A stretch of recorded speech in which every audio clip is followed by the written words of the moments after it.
Hello, sisters.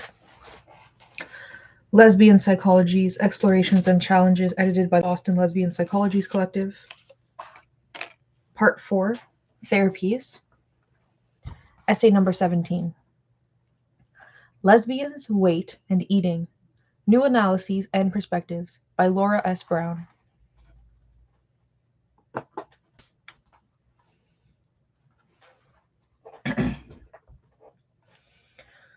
Disorders and dysfunctions related to food intake and body image are among the most common aspects of women's lives in the late 20th century North America. Getting and staying thin seems to be a national occupation and pastime for women in ways that is not for men. In a comprehensive review of the literature on women, weight and eating, Judith Rodin and her colleagues have commented that there is little difference between the attitudes toward food and body image found in so-called quote-unquote normal, non-disordered women and those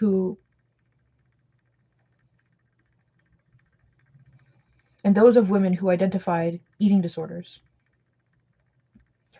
Rodin has also noted how such a pervasive syndrome of eating disordered cognition is not present in men who lack overt pathology with regard to eating and weight. Persons diagnosed as having eating disorders tend to overwhelmingly be women. Women of every age, class, race, and sexual orientation are bombarded regularly with messages from various aspects of the culture regarding the value of adherence to a standard of bodily appearance that emphasizes that one can never be too thin. Thriving industries exist by playing on women's fears about body size, selling everything from exercise classes to foods altered chemically to be low in calories to a myriad of best-selling diet books, each with a different quote-unquote expert telling women how to lose weight. It would seem that lesbians would be as likely as heterosexual women to be affected by these cultural attitudes towards weight and eating. Lesbians are socialized in families where general cultural attitudes and values regarding fat and eating are operative. Lesbians, for the most part, live and work in a world where these norms and their correctness are often taken for granted. It might seem, therefore, that concerns for lesbians regarding eating disorders would resemble those of heterosexual women, and that rates of eating disorders in lesbians would be proportional to the percentage of lesbians among the population of women. Lesbians also have higher rates of at least one problem, alcoholism, that many believe raises the risk of developing bulimia, an eating disorder. This would lead to an informed speculation that lesbians might have higher rates of eating disorders than heterosexual women, given the greater number of women with high-risk histories in the lesbian population. However, the reverse seems to be the case. That is, lesbians appear to make up a smaller percentage of women with eating disorders than women in the general. Most of the women with eating disorders who are described in the literature as either clearly defined as heterosexual or their sexual orientation has not been a focus of inquiry. My personal communication with researchers in the area of eating disorders has also yielded some consensus that lesbians are highly underrepresented among bulimic women presenting for treatment or research studies. In the lesbian community, the question has been raised regarding the appropriateness of defining obesity as pathology. Consequently, fat lesbians may experience some social or political support or pressure for defining their body size and eating styles as normative variations rather than disordered eating styles. Lesbians appear to be overrepresented among fat activists, that is, people who define fatness as a normative variation and the stigmatization of fat people as political oppression. However, there is no evidence that there are more fat lesbians than heterosexual women. Rather, evidence is that fat may be constructed differently by some lesbians than by most heterosexual women. Judith Rodin reports that she planned to collect information on the sexual orientation of her female subjects in a study being conducted as this chapter is being written. However, there is no clear empirical data to explain the apparent absence of lesbians in the ranks of women with eating disorders. Although some of this could be attributable to the invisibility of lesbians among the female population, it seems that even those researchers and clinicians who attend their subjects' or clients' sexual orientations discover fewer lesbians among women with eating disorders. Given the near absence of empirical data about rates of eating disorders in lesbians, I will focus primarily on presenting some feminist therapy theoretical issues regarding eating disorders and focus on concerns relating to lesbian clients who present with problems of eating disorders, body image disturbance, or dissatisfaction about body size. Although these three types of problems are often assumed to be synergistic, they can and do manifest in each other's absence and, for theoretical reasons, may need to be addressed separately in therapy. Nomenclature is an important theoretical issue in the development of a conceptual framework. The power of naming as a technique for rehabbing cognition has been commented on by a variety of lesbian feminist theorists. The naming of certain behaviors as disordered has powerful implications of deviance and dysfunction. However, Rodden's data very strongly support a perspective that the behaviors that we commonly define by the term quote-unquote eating disorder are continuous with a range of behaviors that are normative and often considered normal in women. Bulimic and non-bulimic women, for instance, apparently experience similar amounts of body image distortion and distress over body size. The difference appears to be in the strategies by which the distress is actively expressed. Binging and purging are considered disordered, whereas chronic dieting is perceived as normal, if narcissistic. Very few North American white women have never been on a diet. It is common for women to report a long history of dieting, often beginning in middle school. Popular diets have included those with life-threatening regimens such as the protein-sparing fast and the Cambridge diet. Another popular diet, the Beverly Hills diet, prescribed attitudes and behaviors that mimicked anorexia nervosa and bulimia. Popular women's magazines almost always have one diet plan in each issue. Fear of fat and the pursuit of thinness at almost any cost are prescribed by medical experts and the popular media. I agree with Rodin's conclusion that behaviors that fall within the purview of the eating disorders are so normative in women as to generate the risk for the development of such a problem in all women. Because almost any woman might correctly be found to have an eating disorder at some time in her history, I find the term eating disorder over-inclusive and unnecessarily stigmatizing of normative behaviors. Although I can and do see the extreme destructive potential for women in certain of these attitudes and behaviors, I would prefer not to use the label eating disorder to describe them until certain theoretical questions are elucidated more fully. These questions pertain to issues of high rates of disorders among women within a misogynistic cultural context. A lesbian and women-centered psychology avoids stripping context from behavior. Consequently, I will refrain from general use of the term eating disorder in the remainder of this chapter and will instead refer to specific kinds of behaviors, for example, distortions of body image, fear of fat, and inaccurate self-feeding.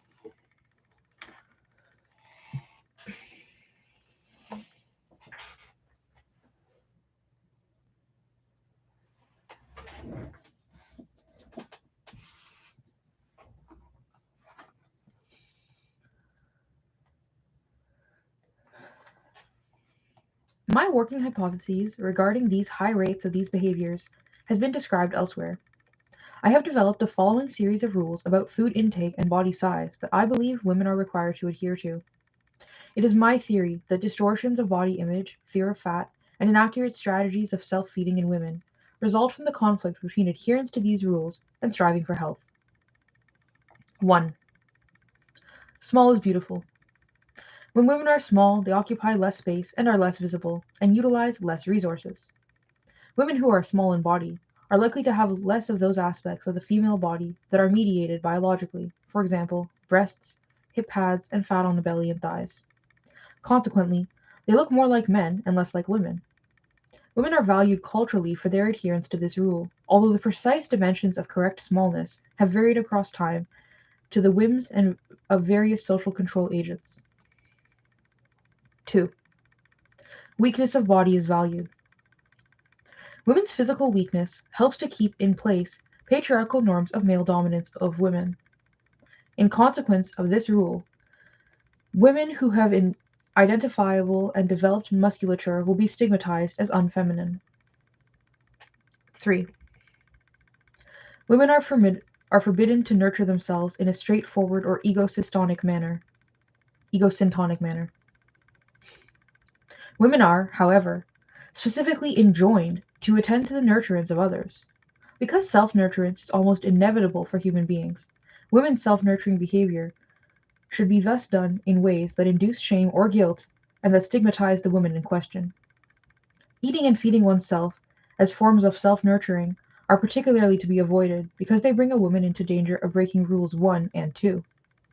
However, because eating and feeding oneself are also primarily means of self-nurturance for humans, the processes constantly bring women into violation of this rule and are sources of shame and guilt for women. 4. Women are forbidden to act powerfully in overt or egosyntonic ways. This rule subsumes the first 3 and extends to cover behavior beyond the range of food and body size. It underscores and strengthens the first 3 rules. 5. Women are valued only when they adhere unfailingly to the first 4 rules. Fat women are, by definition, not valuable, are shameful, and are stigmatized, and ought to feel guilty about their size, their visibility, and their eating. However, any woman runs the risk of breaking any of these rules at any time, because patriarchal cultural standards of fat and thin can be highly unstable and changeable. In consequence, even though a woman intends to follow the first 4 rules, she is always in danger of having her efforts negated by forces not within her control. A woman must thus be constantly fearful and vigilant, guard how she eats, punish herself for rule violation, and fear fat in herself and in other women at all times.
In examining the cumulative impact on women of such hypothesized rules, one can see how distortions of body image, self-punitive relationships with food, and ambivalent relationships with the body appear normative for women in North American culture.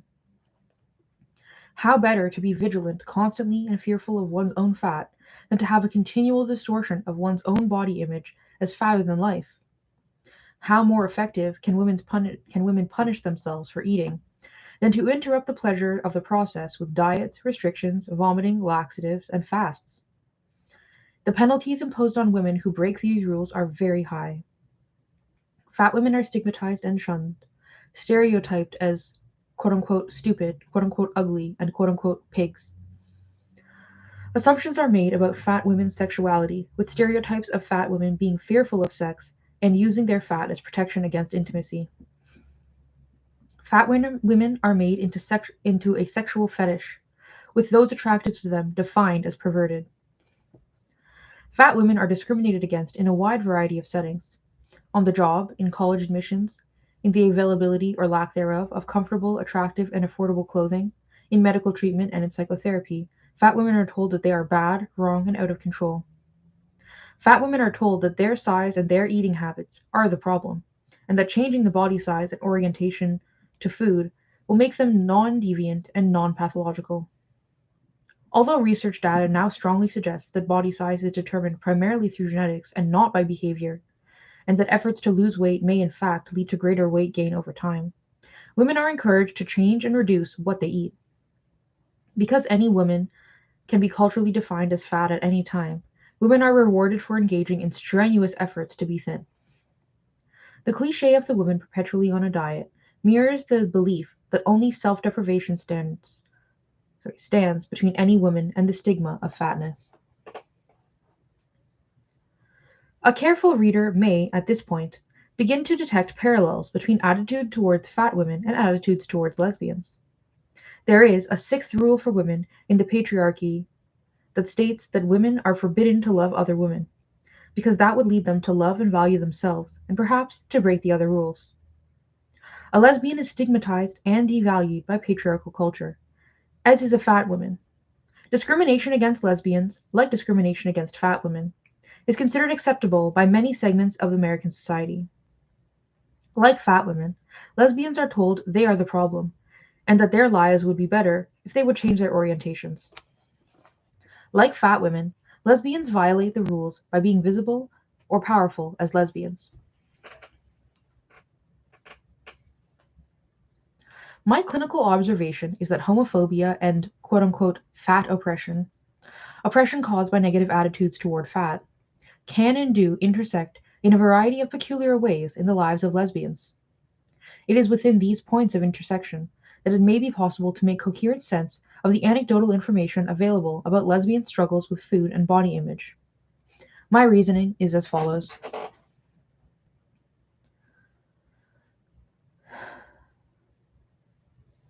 Lesbians and fat women are both valued negatively and stigmatized in patriarchal culture. Fear of being fat, being perceived as fat, and fear of being a lesbian, being perceived as a lesbian, are used by the institutions of patriarchal culture as means of controlling women socially. All women will internalize homophobia and hatred of fat during their socialization in patriarchal culture.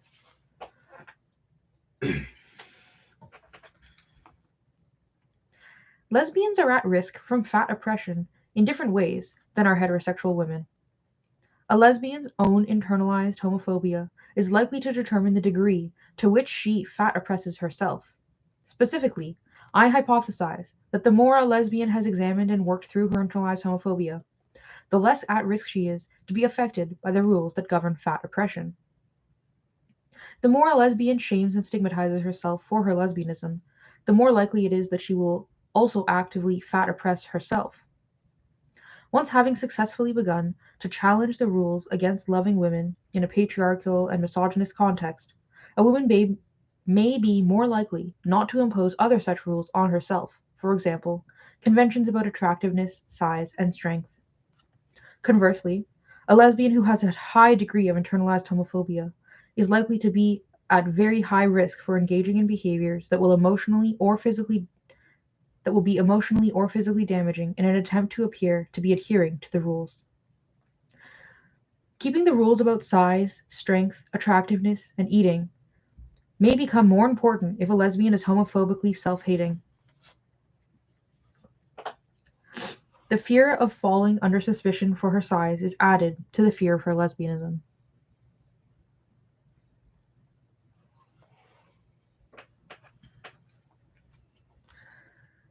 My clinical experience with women who have problems related to food and body size, as well as that of other therapists specializing in this area who are interested in questions of sexual orientation, seem to offer anecdotal confirmation of this theory.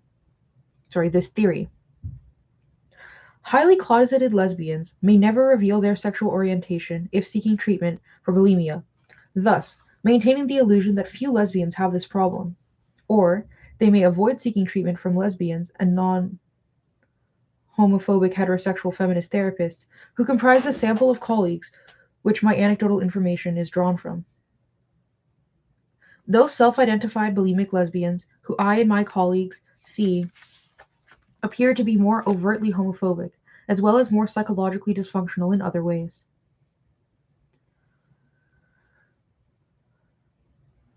Than bulimic heterosexual women or non-bulimic lesbians. More bulimic lesbians seem to also be alcoholic or otherwise chemically dependent than heterosexual bulimic women who I and my colleagues see in our practices. Lesbian fat activists, a non-client population, seem to be women who are comfortable with their lesbianism. My lesbian clients who are fat, although not necessarily activists, seem generally unconcerned about their weight and are for the most part physically active women who perceive themselves as healthy and attractive. I have noticed a relationship between healing from homophobia and reduction of negative self-concept where weight is concerned.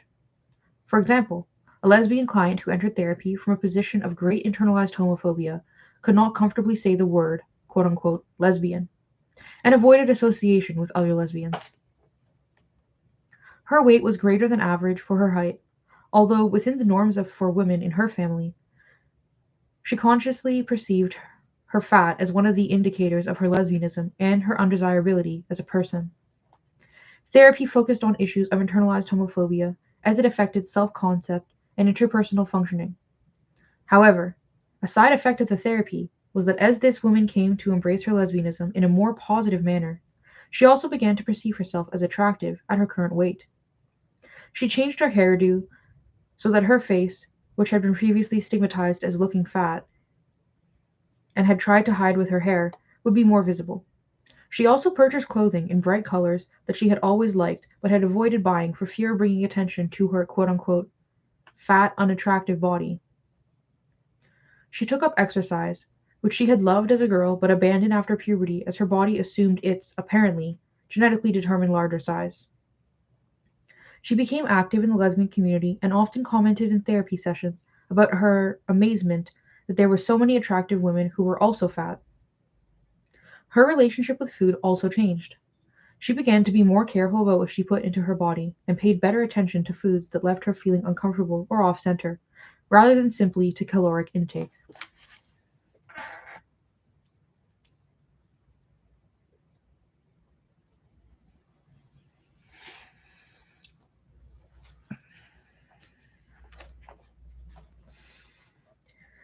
Such anecdotal and clinical observations must be made cautiously because the empirical data are sparse. The trends that I and my colleagues have observed clinically when we consciously attend to the relationship between homophobia and fat oppression are suggestive. They point to some directions that lesbians as therapists and therapists who work with lesbians may wish to consider in working with lesbian clients around the issues of food, eating, and body image and size. It is essential for therapists to examine internalized myths of fat oppression as we apply them to ourselves and our clients. Do we, for instance, assume that fat women are fat because they are eating in an out-of-control manner? Do we assume that women who are not fat are not concerned with their weight and are eating in ways that are healthy and functional simply because the result is one of normal size? Do we accept the ego-dystonic nature of a woman's fat as proof of the need to lose weight? Or do we ask the same questions that are now asked about so-called ego-dystonic homosexuality as a diagnosis? Do we secretly envy women with bulimia because, quote, they can eat as much as they want and it never shows, end quote? Do we fat oppress ourselves by shaming ourselves about our own pleasure in food or by engaging in self-punitive actions such as compulsive dieting? Do we fat oppress fat women by assuming that they want suggestions about diets or by telling them, quote unquote, I feel I'm fat too? Pretending empathy with the real world aspects of discrimination against fat women by virtue of our own participation in the process of fat oppression? When we hear lesbians derided as fat and ugly, do we protest that, quote unquote, we are not all fat? Or do we examine carefully the relationship between the devaluation of fat women and the devaluation of lesbians? Until and unless the therapist examines and changes her own internalized fat oppression, she is likely to fat oppress her clients in either overt or covert ways.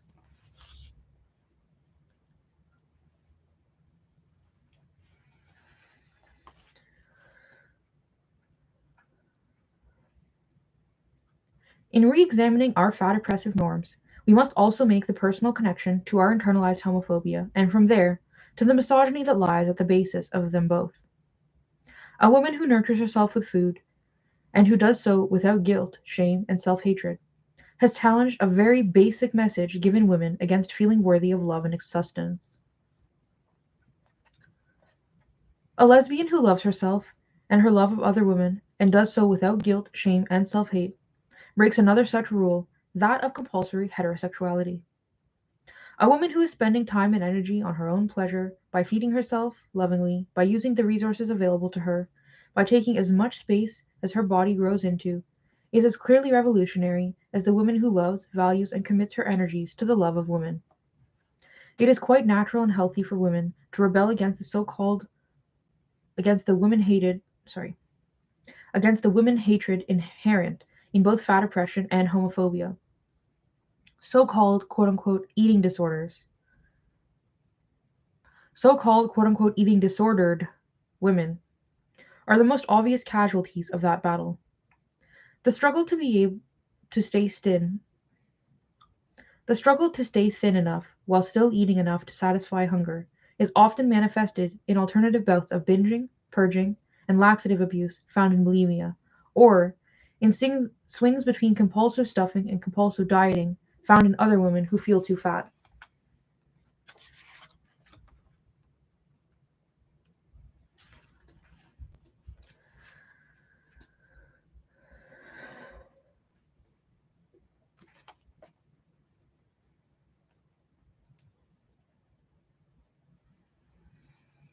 An interesting literary portrait that makes the connection between coming out as a lesbian and coming out loving food in one's body is found in the character of Beth in Marge Piercy's novel Small Changes. Beth leaves her battering husband, stops eating the meat she hates, and finds freedom and pleasure in her new chosen diet. As she grows more comfortable in her body and more trusting of it, she grows more comfortable She grows more comfortable in her body and more trusting of it, and grows into an awareness of her love for women and into a lesbian relationship. Her foil in the book, Miriam, is marked by a combination of male identification, compulsory heterosexuality, and extreme internalized fat oppression.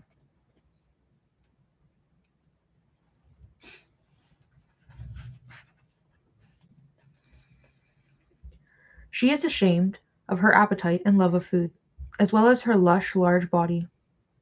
Piercy shows Beth Piercy shows how Beth grows more fully into herself, loving her body, determining what gives her pleasure, and loving women, while Miriam becomes more alienated and estranged from herself and her needs and simultaneously more ashamed of her eating and body size, all the while giving men the power to determine her value.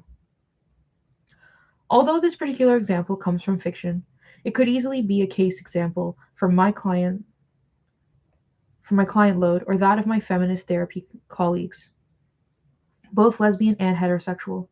This is not to imply that lesbianism is a magical cure for problems with weight and eating.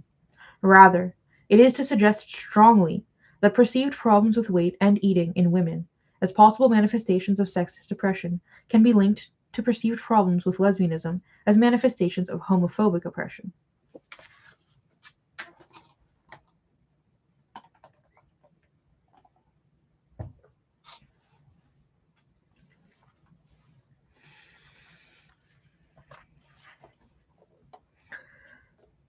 With this theoretical analysis, I have come to an understanding of a variety of food and body-related problems that lesbian clients may present in ways that will not reinforce either sexism, homophobia, or fat oppression, which I analyze as a variant of sexism.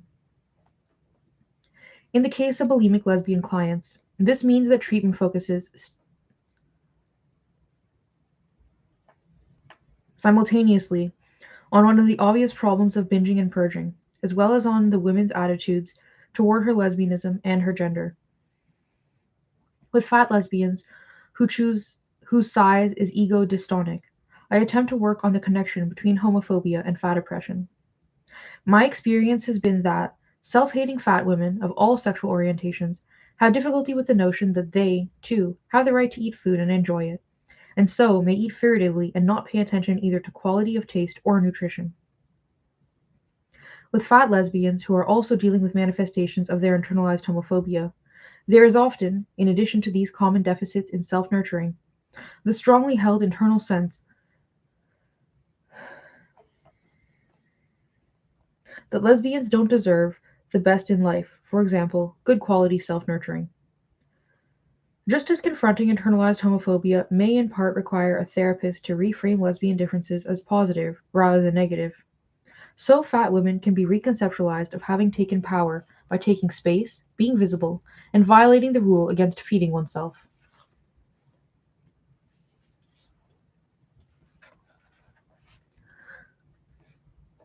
A lesbian psychology of women and eating can identify the signs of misogyny and fat oppression in their guise as eating disorders.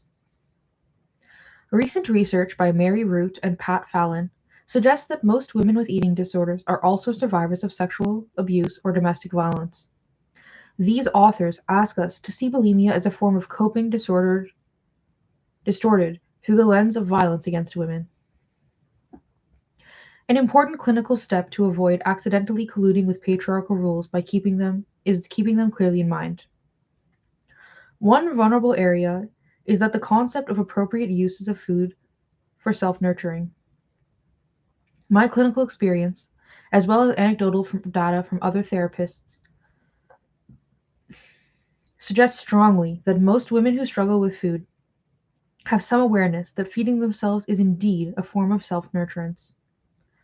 They know that food can function as friend, support, soother, companion, and entertainment. However, they are in conflict about this relationship with food because it breaks the rules so thoroughly. Unfortunately, even feminist identified writers have become part of the problem. Susie Orbach, for instance, has identified appropriate and inappropriate uses of food, enjoining her readers to eat only in response to hunger for food and not in response to other hungers for nurturance.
This new, quote unquote, feminist set of rules regarding food, it's okay to eat, but only when you're really hungry, has led to new ways for women to feel guilty about feeding themselves.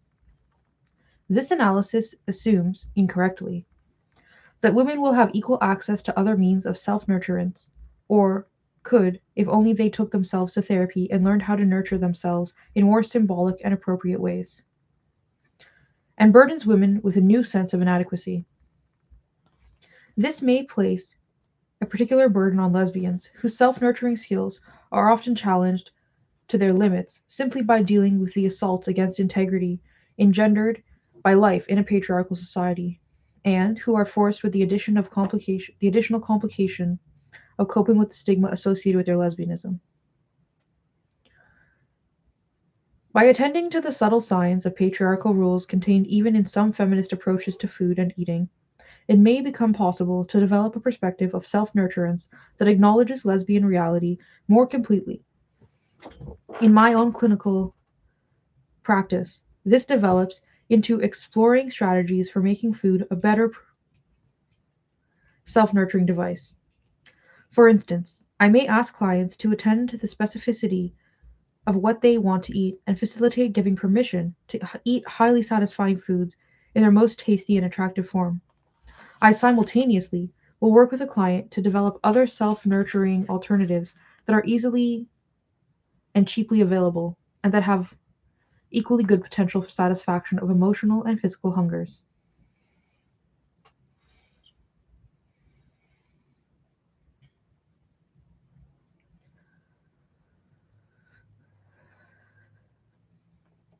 Seeing eating as an equally good strategy for self-nurturing rather than a desperate last resort makes it easier to choose eating when it's an inaccurate response to what is wanted.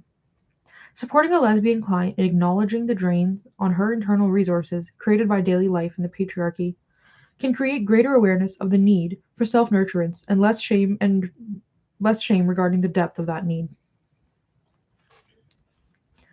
Therapists working with lesbian clients who have concerns about their size must acknowledge to their clients the issues they face in dealing with her more vulnerable to fat oppression. This is not an approach that blames the victim. Rather, it clarifies how one form of oppression may create greater vulnerability to the effects of other forms of oppression. The context in which being a fat lesbian is a problem is an essential element of identifying whose problem it really is, that of society or that of the fat lesbian. On careful examination, what often emerges is the lesbian client's fear that by being fat, she is falling into negative stereotypes about lesbians and is carrying the burden of proving to society in general that lesbians can be attractive as heterosexual women. In addition, a fat lesbian is likely to have been fat oppressed by other lesbians, but to have accepted that fat oppression as being a reflection of acceptable norms and values. Empowering a fat lesbian in her awareness that such standards of attractiveness are not immutable truths, but rather a reflection of patriarchal values regarding women, can often be a first step in such a woman's increased assertiveness and comfort in interpersonal and sexual settings, and in confronting the fat oppressive behaviors of other lesbians in those settings.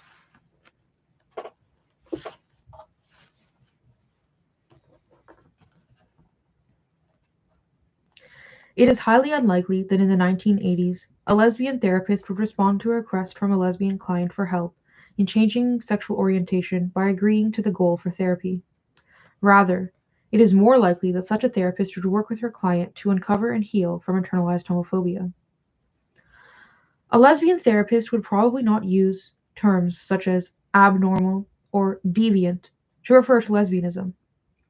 To develop a woman and lesbian-centered perspective on weight, eating, and body image in psychotherapy, similar perspectives are necessary regarding the values of normative variance.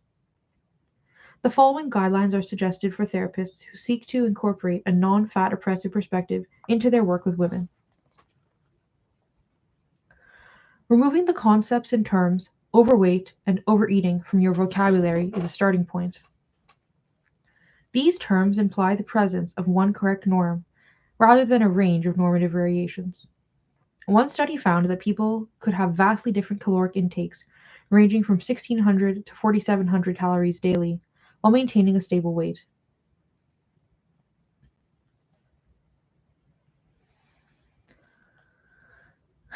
Genetic heritage plays a large part in the weight and fat distribution of any woman's body.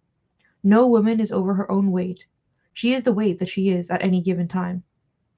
This perspective focuses on developing a standard of comfort and healthy function, with a currently de-emphasis on attaining a particular number on a scale. Similarly, attempts to predetermine a correct amount of food and to label an intake of more as overeating denies the great variability between individual women regarding what amounts of food are comfortable to eat, as well as sustaining health. Attempts to control intake and to reduce weight artificially to below a body's natural setting are highly likely to be met with failure and to be counterproductive to attempts to change or regulate body size over time. The body will intervene to increase appetite and weight until the set point is again achieved. William Bennett and Joel Gurin's book, The Dieter's Dilemma, reviews the literature on set point theory and examines the implications for interference with metabolic hemostatic mechanisms inherent in dieting. At this point in the discussion, the question is nearly always raised regarding the relations between obesity and ill health. Available data strongly suggests that it is only at the extremes of obesity that health risks are present, and that the same level of health risk is contained in the extremes of thinness as well. Vivian Meyer's review of the literature further suggests that health problems may be a function of stresses upon the body from large and frequent weight changes, for example, loss followed by gain in the endless cycle of familiar to most women on diets. Many of the tactics used by women to maintain low weights, such as highly restrictive intake, vomiting, laxative abuse, or compulsive overexercising, carry significantly higher health risks than simply being fat does. Specific medical concerns, such as diabetes, do carry different risks related to body size and food intakes, and these should be explored carefully in collaboration with a client's primary health care provider if such concerns exist.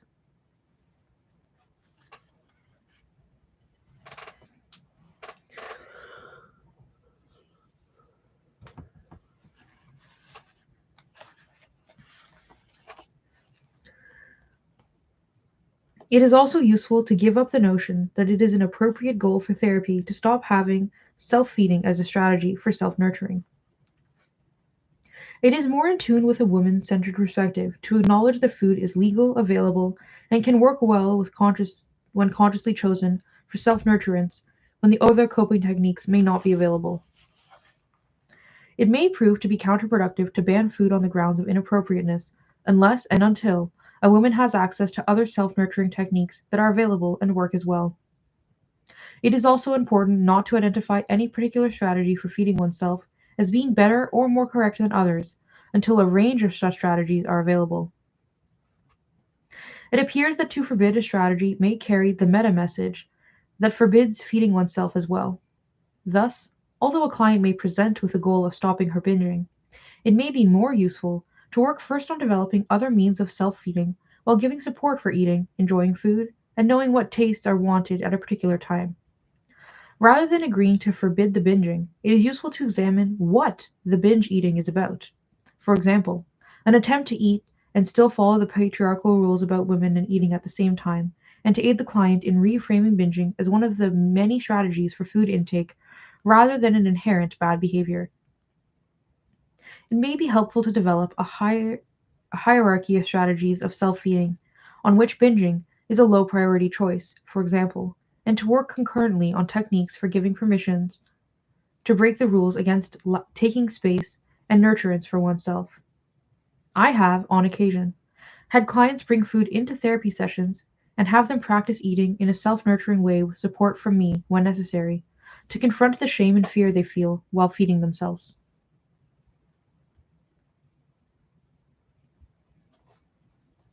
It is important to focus therapy on ending behaviors that are self-oppressive and have the potential for harm. Reframing fat-obsessive thoughts, not throwing up or taking laxatives at the end of a binge, learning to obtain and prepare food that is pleasurable rather than punishingly and uninteresting, are all examples of therapy goals that do not collude with fat-oppressive norms.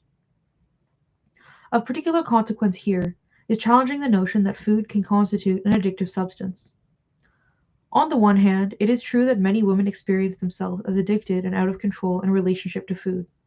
On the other, it seems apparent that women learn to label their desires for food as bad and uncontrollable. A relationship with food can be described as having an addictive component, and thus a woman is relieved of some of her responsibility for breaking the rules, although the rules are left intact and in force.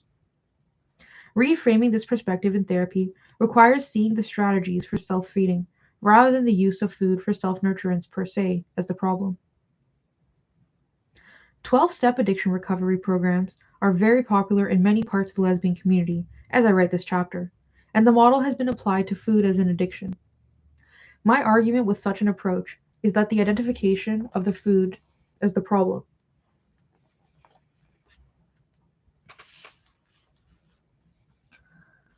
because one must continue to eat in order to sustain life, not the case with alcohol, drugs, gambling, and other targets for recovery in 12-step programs. There are problems inherent in describing food as a dangerously addictive substance. Finally, in working with women around issues of food and body, it is essential to examine how the issue of personal power is entwined in their struggles. For women to heal from fat oppression is for them to acknowledge and be overt regarding their ability to have impact on themselves and on others. With lesbian clients, the recapture of overt personal power via the examination of issues of food and body often leads to anger and grief regarding their oppression as lesbians, and then a further empowerment to change the oppressions as well. The therapist working with lesbian clients on such concerns must acknowledge how ingrained internalized homophobia may be, and thus how frightening it can be to some lesbians who are also fat oppressed to cease keeping themselves in line with such oppression. Validating the sense of personal risk that some lesbians may experience from feeling too good about themselves can be a step toward giving permission to take that risk. One client has commented to me, apropos this issue, that she fears that if she continued to increase her positive feelings about herself as a lesbian, she will be unable to stay in the closet and may have to leave her work as a teacher. Because the risk to many lesbians of being out is quite real in terms of job loss and threats to housing and child custody, a therapist working with lesbians healing from both fat oppression and homophobia must have a clear vision of the alternatives available for expressing a newly empowered self, as well as not always visible risks of maintaining internalized oppression.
Issues of eating and body size may be a problem for any lesbian, but not necessarily for fat lesbians.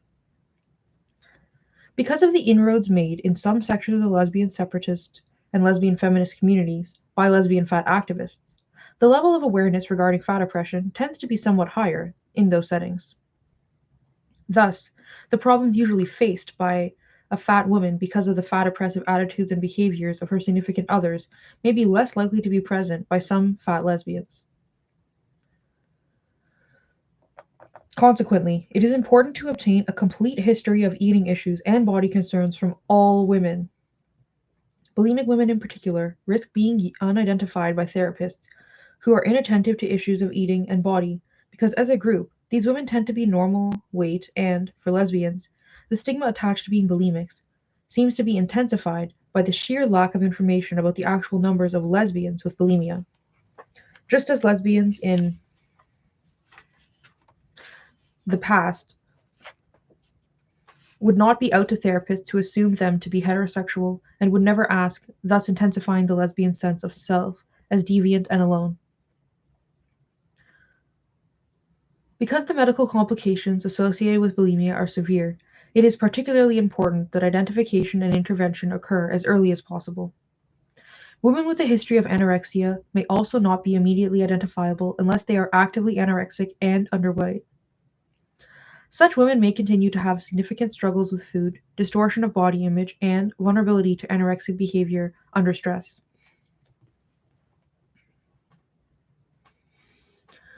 In the final analysis, working with women around issues of food intake and body size is simply the work of teaching women to love themselves as women, in women's bodies, and with women's needs. For lesbian therapists and lesbian clients, the task is both easier and more difficult. By being women-oriented in our affections and emotional and sexual energies, we have made an initial step toward loving women. Because that step is stigmatized and punished in patriarchal culture, we may be ambivalent and conflicted about having made it. Thus, We will find ourselves weaving the connection between fat oppression and the hatred of women, between the stigma associated with fat and the stigma associated with loving women, between the penalties for loving ourselves by feeding ourselves well and loving ourselves by loving women. For lesbians, to address the one completely requires that the other be confronted as well.